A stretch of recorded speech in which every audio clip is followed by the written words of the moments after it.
নমস্কাৰ সকলোকে স্বাগতম জনাইছো আসাম কেৰিয়াৰ পইণ্ট ইউটিউব চেনেলটোলৈ বন্ধুসকল আজিৰ ভিডিঅ'টোত আমি আপোনালোকৰ আগন্তুক অনুষ্ঠিত হ'ব লগা ডিএলএড পিটি এক্সামৰ বাবে সহায়ক হোৱাকৈ সায়েন্সৰ এটা নতুন ভিডিঅ' লৈ আহিছো তো এই ভিডিঅ'টোত আমি মোস্ট ইম্পৰ্টেন্ট 30টা সায়েন্সৰ কোৱেশ্চন চাম তো ইয়াৰ আগতে আমি সোশ্যাল সায়েন্স ম্যাথছ বা ৰিজনিং জিকে এইবিলাকৰ ভিডিঅ' আপলোড কৰিছো যদি আপোনালোকে হেকিটা চোৱা নাই তেনেহলে ডেসক্ৰিপচনত লিংক দি দিম আপোনালোকে হেকিটা আগৰ ভিডিঅ'বিলাক চাই ল'ব তো বলক দেৰি নকৰো কোৱেশ্চন কিটা চাও আৰু কোৱেশ্চন কিটা চোৱাৰ আগতে আপোনালোকক আৰু এটা ইম্পৰ্টেন্ট কথা জনাই থওঁ যেহেতু আপোনালোকৰ ডিএলএড এক্সাম 13 জুলাই তাৰিখে অনুষ্ঠিত হ'বলৈ গৈ আছে সকলোৱে চাগে গম পাইছে ডেটটো তো আপোনালোকৰ পঢ়িবলৈ কিন্তু পিছত বেছি সময় নাপাব এতিয়াৰ পৰাই যদি আপোনালোকে ভালদৰে নপঢ়ে ঠিক আছে তো সেই কাৰণে আপোনালোকে এতিয়াৰ পৰাই সিলেবাসটো যেহেতু সকলোৱে চাগে পাইছে সিলেবাস মতে আপোনালোকে সম্পূৰ্ণ সাবজেক্ট বিলাক ডেইলি যিমানটো টাইম আপোনালোকে পাৰে হিমান ভালকে চাই যাওক আৰু যদি আপোনালোকে সম্পূৰ্ণ সিলেবাসৰ নোটছ খিনি ল'ব বিচাৰে ঠিক আছে ম্যাথছ আসামিজ ল্যাঙ্গুৱেজ তাৰ পিছতে ধৰক আসাম হিষ্ট্ৰীৰ পৰা ধৰি যিমান বিলাক সাবজেক্ট আছে আৰু সোশ্যাল ষ্টাডিজ সায়েন্স সকলো বিলাক সাবজেক্টৰ নোটছ খিনি যদি আপোনালোকে ল'ব বিচাৰে তেনেহলে এই নম্বৰটোত আমাক WhatsAppত মেছেজ কৰিব 8133840965 ঠিক আছে এই নম্বৰটোত আমাক মেছেজ কৰি জনাই দিব যে ডিএলএডৰ সম্পূৰ্ণ নোটছ বিলাক লাগে তো আমি নোটছ খিনিৰ প্ৰাইস 199 ৰাখিছিলো কিন্তু এতিয়া আমি কেৱল 99ত আপোনালোকৰ সকলো সাবজেক্টৰ নোটছ খিনি দি দিম ঠিক আছে 99ত এক্সামৰ কাৰণে প্ৰিপাৰেচনৰ সম্পূৰ্ণ আমি নোটছ বিলাক আপোনালোকক প্ৰভাইড কৰিম তো যদি প্ৰয়োজন হয় এই নম্বৰটোত আমাক মেছেজ কৰিব খালি কেৱল WhatsAppত মেছেজ কৰিব তো এতিয়া আমি আগবাঢ়ো আজি ভিডিঅ'ৰ কোৱেশ্চন খিনিলে তো ফাৰ্স্ট কোৱেশ্চনটো কি দিছে which of the following scientists first observed and found the laws of refraction তলৰ কোনজন বিজ্ঞানীয়ে প্ৰথমে বিবৰ্তনৰ নিয়ম পৰ্যবেক্ষণ কৰিছিল আৰু বিচাৰি পাইছিল ঠিক আছে বিবৰ্তন বা ৰিফ্ৰেকচন আমি যেটো কওঁ তাৰ নিয়মবিলাক প্ৰথমতে কোনে উলিয়াইছিলে বিচাৰি পাইছিলে অপচন সমূহ ভালকে চাই লব মেক্সৱেল নে ফেৰাডে নে স্নেল নে হাইজেন তো বন্ধুসকল ইয়াৰ ৰাইট আনসাৰটো হ'ব অপচন সি স্নেল ঠিক আছে দাস গণিতজ্ঞ উইলব্ৰড স্নেলে 1621 তে ঠিক আছে 1621 চনতে এই বিবৰ্তনৰ নিয়মবোৰ আৱিষ্কাৰ কৰিছিল যাক স্নেলৰ নিয়ম বুলিও কোৱা হয় তো সনটো ইম্পৰ্টেন্ট হয় আৰু সায়েন্টিষ্টজন ইম্পৰ্টেন্ট হয় নামটো মনত ৰাখি থব next question the rear view mirror used in a motor vehicle is তো মটৰ গাড়ী বিলাকত ব্যৱহাৰ কৰা ৰিয়াৰ ভিউ মিৰৰ যেটো থাকে অৰ্থাৎ পিছলৈ চোৱা যেটো দাপোন থাকে সেই দাপোনটো কিহৰ থাকে মানে কি দাপোন হয় এটো অবতল দাপোন থাকে না উত্তল থাকে না সমতল থাকে নে কোনোটোই নহয় তো বন্ধুসকল ইয়াৰে শুদ্ধ উত্তৰটো হ'ব অপচন বি কনভেক্স ঠিক আছে সেই দাপোনখন উত্তল দাপোন ব্যৱহাৰ কৰা হয় কাৰণ ৰিয়াৰ ভিউ যেটো থাকে ন সেই ৰিয়াৰ ভিউটো সম্পূৰ্ণকৈ দেখিবৰ কাৰণে গুটেই ডাঙৰ এৰিয়াটো সৰুকৈ এই দাপোনখনত দেখুৱা হয় উত্তল দাপোনত দেখুৱা হয় সো তাতে কনকেভ মিৰৰ বা উত্তল দাপোন ব্যৱহাৰ কৰে নেক্সট কোৱেশ্চনটো হৈছে if there were no atmosphere what would be the color of the sky কি কৈছে যদি বায়ুমণ্ডল নাথাকিলেহেঁতেন তেন্তে আকাশৰ ৰং কি হলহেঁতেন তে বায়ুমণ্ডল থকাৰ কাৰণে আমি আকাশৰ ৰং নীলা বা কেতিয়াবা বগা দেখা পাওঁ সো বায়ুমণ্ডল যদি নাথাকিলেহেঁতেন কিতিয়া আমি কেনেকুৱা ৰঙৰ দেখা পালো হয় কলা নে নীলা নে ৰঙা নে হালধীয়া তো ইয়াৰ ৰাইট আনসাৰটো অপচন এ ব্ল্যাক ঠিক আছে আমি কলা দেখা পালো হয় next question the color of the sky is blue because of আকাশৰ ৰং নীলা হোৱাৰ কাৰণ কি হয় আকাশৰ ৰং যে আমি নীলা দেখা পাওঁ তাৰ কাৰণটো কি হয় তো অপচন কিটা পঢ়ি চাব অপচন এ দিছে নীলা ৰং উৎপন্ন কৰা বিভিন্ন পোহৰৰ সংমিশ্ৰণৰ বাবে দেখা পাওঁ অপচন বি দিছে ধূলিৰ কণিকাৰ দ্বাৰা পোহৰ বিকিৰণ কৰাৰ বাবে দেখা পাওঁ অপচন সি দি আছে ওপৰৰ এ আৰু বি দুইটা আৰু ডি দি আছে এটাও নহয় তো বন্ধুসকল ইয়াৰ শুদ্ধ উত্তৰটো হ'ব option B scattering of light by dust particles অৰ্থাৎ ধূলিৰ কণিকাৰ দ্বাৰা পোহৰ বিকিৰণ কৰাৰ বাবে আমি আকাশৰ ৰং নীলা দেখা পাওঁ নেক্সট কোৱেশ্চনটো হৈছে what will be the color of the red rose when it is seen through green glass হেউজিয়া কাচৰ মাজেৰে দেখা গলে ৰঙা গোলাপৰ ৰং কি হ'ব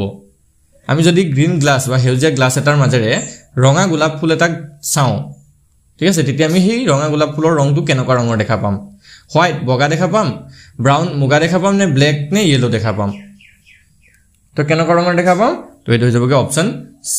সি ঠিক আছে ব্ল্যাক দেখা পাম ৰঙা গোলাপ ফুলটো কেনেকুৱা দেখা পামগে আমি ব্ল্যাক দেখা পাম Next question. 3 primary colors used in TV are rongin TV ব্যবহাৰ কৰা তিনিটা প্ৰাথমিক ৰং হল ঠিক আছে যিবিলাক কালাৰ টেলিভিছন থাকে তাত তিনটা প্ৰাইমাৰী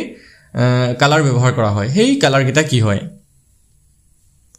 তো ইয়াৰে শুদ্ধ উত্তৰটো হৈ যাব option D green blue and red ঠিক আছে গ্ৰীন ব্লু আৰু ৰেড হেউজিয়া নীলা আৰু ৰঙা এই তিনিটা ৰং ব্যৱহাৰ কৰা হয় next question Newton's first law of motion is the নিউটনৰ যেটো প্ৰথম গতিৰ নিয়ম আছে বা গতি বিষয়ৰ নিউটনৰ প্ৰথম যেটো সূত্ৰ আছে সেই সূত্ৰটোৰ আৰু এটা নাম কি হয় তো ইয়াৰ শুদ্ধ উত্তৰটো হ'ব option A law of inertia অৰ্থাৎ জড়তাৰ নিয়ম নেক্সট কোৱেশ্চনটো হৈছে নিউটন ইজ ইউনিট অফ নিউটনৰ একক হল ঠিক আছে নিউটনৰ একক ইয়াতে আমাক সুধিছে নিউটন কিহৰ একক হ'ব লাগিছিল ঠিক আছে নিউটন কিহৰ একক হয় ভেলোচিটি নে ফোৰ্সৰ নে এনাৰ্জি নে পাৱাৰৰ হয় সো নকল ইয়াৰে শুদ্ধ উত্তৰটো হ'ব অপচন বি ফোৰ্স ঠিক আছে বলৰ এসা একক হৈছে নিউটন আমি যে ফোৰ্স প্ৰয়োগ কৰি বল প্ৰয়োগ কৰো কিবা এটা বস্তুৰ ওপৰত তো তাৰ যেটো একক এসা একক হেতু হৈছে Newton next question what measurements are lactometer use for কি জুখিবৰ বাবে বা কি জুখাৰ বাবে লেক্টোমিটাৰ ব্যৱহাৰ কৰা হয় কাৰেন্ট জুখিবলৈ নে উদ্ভিদৰ বৃদ্ধি জুখিবলৈ নে বায়ুৰ চাপ জুখিবলৈ নে গাখীৰৰ বিশুদ্ধতা জুখিবলৈ তো এটো হৈ যাবগে অপচন ডি ঠিক আছে গাখীৰৰ বিশুদ্ধতা জুখিবলৈ অৰ্থাৎ পিউৰিটি অফ মিল্ক তো এই গাখীৰত কিমান গাখীৰ আছে কিমান পানী আছে তাৰ বিশুদ্ধতাটো জুখিবলৈ এই লেক্টোমিটাৰ নামৰ যেটো যন্ত্ৰ হেতু ব্যৱহাৰ কৰে next question what instrument use to measure specific gravity is called নিৰ্দিষ্ট মধ্যাকৰ্ষণ শক্তি জুখিবলৈ ব্যৱহাৰ কৰা যন্ত্ৰটো কি বুলি কোৱা হয় কি বুলি কোৱা হ'ব ঠিক আছে ইয়াৰ ভিতৰতে কোনটো অপচন শুদ্ধ হ'ব সি টো শুদ্ধ হ'ব হাইড্ৰোমিটাৰ ঠিক আছে হাইড্ৰোমিটাৰৰ সহায়ত স্পেসিফিক গ্ৰেভিটি অৰ্থাৎ মধ্যাকৰ্ষণিক শক্তি জুখিবলৈ জুখা হয় next question what is the heating element use in an electric iron made of বৈদ্যুতিক যি লোহা থাকে আমি যে বৈদ্যুতিক লোহা ব্যৱহাৰ কৰো যেটো উত্তাপ প্ৰয়োগ কৰিবলৈ হেতু উত্তাপন যেটো মৌল থাকে হেতু কিহেৰে তৈয়াৰ কৰা হয় ঠিক আছে বৈদ্যুতিক লোহা যিবিলাক হিটিং আইৰন থাকে পানী গৰম কৰিবলৈ ব্যৱহাৰ কৰা হয় বা ধৰক হিটাৰত যিবিলাক ব্যৱহাৰ কৰা হয় সো এইবিলাক কিহেৰে বনোৱা হয় তো এটো হৈ যাবগে অপচন সি নিক্ৰম ঠিক আছে নিক্ৰম নামৰ এবিধ পদাৰ্থৰ সহায়ত এখিনি বনোৱা হয় next question an inverter is an instrument that inverter হৈছে এটা যন্ত্ৰ যিয়ে কি কৰে যে ইনভাৰ্টাৰটোৱে কি কৰে আসলতে কনভাৰ্টস এসি টু ডিসি মানে এসি ক ডিসি লৈ ৰূপান্তৰ কৰে নে ডিসি ক এসি লৈ ৰূপান্তৰ কৰে নে ডিসি নিয়ন্ত্ৰণ কৰে নে ভোল্টেজ স্থিৰ কৰে সো কি কৰে ইনভাৰ্টাৰটোৱে আমাৰ কি কৰে এটো হ'বগে অপচন বি ঠিক আছে কনভাৰ্ট ডিসি টু এসি অৰ্থাৎ ডাইৰেক্ট কাৰেন্টক অল্টাৰনেট কাৰেন্টলৈ ৰূপান্তৰ কৰে next question a periscope is a device that periscope হৈছে এটা যন্ত্ৰ যিয়ে অৰ্থাৎ পেৰিস্কোপ কি হয় কেনেকুৱা ধৰণৰ যন্ত্ৰ হয় বা কিহৰ কাৰণে ইউজ কৰা হয় তো এটো হ'বগে option A helps to observe object on the other side of an obstacle অৰ্থাৎ বাধাৰ হিতু পাৰে থকা বস্তুবোৰ নিৰীক্ষণ কৰাত সহায় কৰে কোনো এটা বস্তুৰ হিপাৰে কি আছে তাৰ নিৰীক্ষণ কৰিবলৈ পেৰিস্কোপ ব্যৱহাৰ কৰা হয় next question which of the following is not connected with electricity তলৰ কোনটো বৈদ্যুতৰ সৈতে সংযুক্ত নহয় তলৰ কোনটো বৈদ্যুতৰ সৈতে জড়িত নহয় আমাক সুধিছে তো অপচন কেইটা পঢ়ি চাব ইয়াৰে শুদ্ধ উত্তৰটো option C British thermal unit British তাপীয় একক এটো বিদ্যুতৰ সৈতে জড়িত নহয় next question find out the non magnetic substance from the following তলৰ পৰা অচুম্বকীয় পদাৰ্থটো বিচাৰি উলিয়াওক অচুম্বকীয় পদাৰ্থ কোনটো হ'ব আমাক সুধিছে তো ইয়াৰ ৰাইট আনসাৰটো অপচন ডি ব্ৰাছ অৰ্থাৎ পিতল ঠিক আছে এই পিতলটো চুম্বকৰ লগত মানে সম্পৰ্ক নাই বাকি আমাৰ চুম্বকে যে আকৰ্ষণ কৰে তেতিয়া হে কোমল লোহাক আকৰ্ষণ কৰিব ষ্টিলক আকৰ্ষণ কৰিব নিকেলক আকৰ্ষণ কৰিব কিন্তু পিতলক চুম্বকে আকৰ্ষণ নকৰে মানে নেক্সট কোৱেশ্চনটো চাক কি দিছে sound of a thunder is heard after the lightning is seen because বজ্ৰপাতৰ শব্দ শুনা যায় বিজুলী দেখাৰ পিছত ইয়াৰ কাৰণটো কি হয় ঠিক আছে আমি যে দেখো যেতিয়া বিজুলী ঢেৰেকণি মাৰে তো আগতে কি হয় বিজুলী ঢেৰেকণিটো আহে বিজুলীটো আহে তাৰ পিছতে আমাৰ শব্দটো শুনা যায় সো তাৰ কাৰণটো কি হয়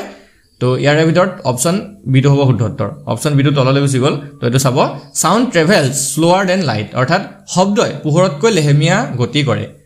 পোহৰে বেছি স্পিডত গতি কৰে কাৰণে পোহৰটো আগত আহি পৃথিৱীত পৰেহি বা আমাৰ চকুত পৰেহি আৰু তাৰ পিছতে শব্দই আহি আমাৰ কাণত সোমায় সো তাৰ ৰিজনটো হৈছে এইটো নেক্সট কোৱেশ্চন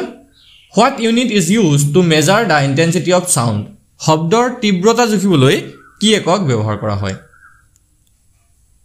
তো এটো হৈ যাবগে অপচন সি ডেসিবল একক ব্যৱহাৰ কৰা হয় next question which of the following can be used as moderator in a nuclear reactor পাৰমাণৱিক ৰিয়েক্টৰত তলৰ কোনটো মডাৰেটৰ হিচাপে ব্যৱহাৰ কৰিব পাৰি তো ইয়াৰ ৰাইট আনসাৰটো অপচন ডি গ্ৰেফাইট ঠিক আছে গ্ৰেফাইটক আমি পাৰমাণৱিক ৰিয়েক্টৰত মডাৰেটৰ হিচাপে ব্যৱহাৰ কৰো next question find out odd one of out of the following তলৰ পৰা অমিলটো বিচাৰি উলিওৱা এতিয়া ইয়াতে চাৰিটা আমাক ওয়াৰ্ড দিছে ঠিক আছে সাইন্টিফিক চাৰিটা ওয়াৰ্ড দিছে তো তাৰ পৰা কোন এটা অমিল হৈ আছে এটো আমাক উলিওৱা দিছে কি দিছে চাওক ক্যালোৰি সেন্টিগ্ৰেড ফাৰেনহাইট আৰু কেলভিন তো ইয়াতে আমি সেন্টিগ্ৰেড ফাৰেনহাইট আৰু কেলভিন এই তিনিটা কি হয় এই তিনিটা হৈছে টেম্পাৰেচাৰ জুখাৰ একক বেলেগ বেলেগ একক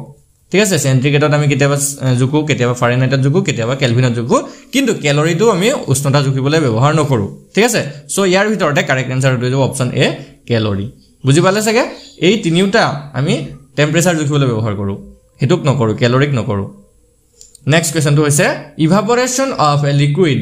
ডেস কোনো তৰল পদাৰ্থৰ বাষ্পীভৱন হলে কি হয় ঠিক আছে কোনো তৰল পদাৰ্থৰ বাষ্পীভৱন হলে আসলতে কি ঘটে তো ইয়াৰ ভিতৰতে শুদ্ধ উত্তৰ হৈ যাব option C increases with increase of pressure চাপ বৃদ্ধিৰ লগে লগে বৃদ্ধি পায় ঠিক আছে চাপ বৃদ্ধি পালে তেতিয়া এই তৰল পদাৰ্থৰ বাষ্পীভৱনো বৃদ্ধি পায় নেক্সট কোৱেশ্চনটো চাওক when water boils its temperature পানী যেতিয়া উতলে ইয়াৰ উষ্ণতা কি হয় বৃদ্ধি পায় নে কমে নে স্থিৰ হৈ থাকে নে এটা ভালভাৰ চাৰিফালে উঠানমা কৰে কি হ'ব তো পানী উতলিলে কি হ'ব তো এটো হৈ যাবগে অপচন সি ৰিমেইন কনস্ট্যান্ট ঠিক আছে অৰ্থাৎ পানী উতলিলে ইয়াৰ উষ্ণতা স্থিৰ হৈ থাকে নেক্সট কোৱেশ্চনটো হৈছে Ramanujan is associated with which of the following theories Ramanujan তলৰ কোনটো তত্ত্বৰ লগত জড়িত তো ইয়াৰ শুদ্ধ উত্তৰটো যাব অপচন এ থিওৰি অফ নাম্বাৰস অৰ্থাৎ ৰামানুজন সংখ্যাৰ তত্ত্বৰ সৈতে জড়িত next question the isotope that is used in radiation therapy to destroy cancerous cells is radiotherapy যি আইসোটোপ ব্যৱহাৰ কৰি ক্যান্সাৰ কোষ ধ্বংস কৰা হয় হেয়া কোনটো হয় তো এটো যাবগে অপচন বি কোবাল্ট 60 ঠিক আছে কোবাল্ট 60 নামৰ এবিধ আইসোটোপ ব্যৱহাৰ কৰি ক্যান্সাৰৰ যিবিলাক কোষ আছে এইবিলাক ধ্বংস কৰা হয় next question which one of the following is a refrigerant gas তলৰ কোনটো শীতল গেছ হয়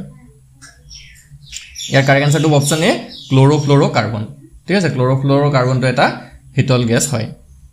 next question the chemical which is often used to preserve dead bodies is মৃতদেহ সংৰক্ষণৰ বাবে প্ৰায় ব্যৱহাৰ কৰা ৰাসায়নিক পদাৰ্থটো কোনটো হয় তো এটো যাব অপচন বি ফৰ্মেলিন ঠিক আছে ফৰ্মেলিন নামৰ এবিধ কেমিক্যাল মৃতদেহ সংৰক্ষণৰ বাবে ব্যৱহাৰ কৰা হয় next question who was the first to introduce antiseptic surgery কোনে প্ৰথম antiseptic surgery প্ৰৱৰ্তন কৰিছিল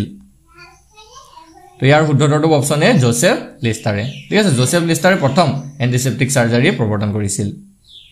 next question what is meant by yellow cake হালধীয়া কেক বুলিলে কি বুজোৱা হয় তো নকল ইয়াৰ শুদ্ধ উত্তৰটো হ'ব অপচন এ ফিউজনেবল গ্ৰেড ইউৰেনিয়াম ফুয়েল ঠিক আছে বিভাজনযোগ্য গ্ৰেডৰ ইউৰেনিয়াম ইন্ধন বুলি হালধীয়া কেকক বুজা যায় নেক্সট কোৱেশ্চন পলিঅ ভ্যাকচিন ওয়াজ ডিসকভাৰ্ড বাই পলিঅৰ ভ্যাকচিন কোনে আৱিষ্কাৰ কৰিছিল The correct answer is option D Jonas Salke ঠিক আছে Jonas Salke polio vaccine আৱিষ্কাৰ কৰিছিল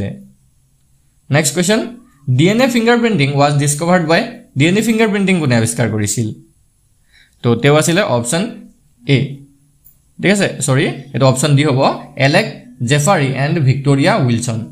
Alec Jeffrey আৰু Victoria Wilson এই দুই গৰাকী ব্যক্তিয়ে DNA fingerprinting আৱিষ্কাৰ কৰিছিল আজি ভিডিওৰ লাষ্ট কোৱেশ্চনটো চাওক in which state of India thorium deposit is abundantly found ভাৰতৰ কোনখন ৰাজ্যত থৰিয়াম আৱৰ্জনা প্ৰচুৰ পৰিমাণে পোৱা যায় ঠিক আছে থৰিয়াম যেটো ডিপোজিট আছে এটো প্ৰচুৰ পৰিমাণে পোৱা যায় তো সেই ৰাজ্যখন কোনখন হয় কেৰালা নে তামিলনাডু নে কৰ্ণাটক নে অন্ধ্ৰ প্ৰদেশ তো বন্ধুসকল ইয়াৰ কাৰেক্ট এনসাৰটো অপশন এ কেৰেলা ঠিক আছে কেৰেলাত থৰিয়াম যেটো অৰ বা থৰিয়াম যেটো ডিপোজিট এটো বেছিকে পোৱা যায় তো আজি কোৱেশ্চন কিটা যদি আপোনালোকৰ ভাল লাগিলে যদি কোৱেশ্চন কিটা ইনফৰমেটিভ লাগিলে তেতিয়া ভিডিওটো এটা লাইক কৰি দিব চেনেলটো সাবস্ক্ৰাইব কৰি ল'ব কাৰণ আপোনালোকৰ ডিএলএড সম্পূৰ্ণ প্ৰিপাৰেচন আমি ইয়াতে কৰাই দিম আৰু যদি হে আপোনালোকৰ সিলেবাস মতে সম্পূৰ্ণ নোটছ খিনি লাগে তেতিয়া হলে আমাৰ এই নাম্বাৰটোত মেছেজ কৰিব 8133840965 ঠিক আছে এই নাম্বাৰটোত আমাক মেছেজ কৰি জনাই দিব ডিএলএডৰ সম্পূৰ্ণ নোটছ খিনি আমাক লাগে সো আমি প্ৰাইচটো কমাই দিছো এতিয়া কেৱল এতিয়া 99 তে আপোনালোকে সম্পূৰ্ণ সিলেবাসৰ নোটছ খিনি পাই যাবগে হয়তো এই 199 to 199 হৈ যাব পাৰে সো যিমান সোনকালে পাৰে আপোনালোকে লৈ লওক আৰু এতিয়াৰ পৰা আজিৰ পৰা প্ৰিপাৰেচনত ভালদৰে লাগি যাওক ধন্যবাদ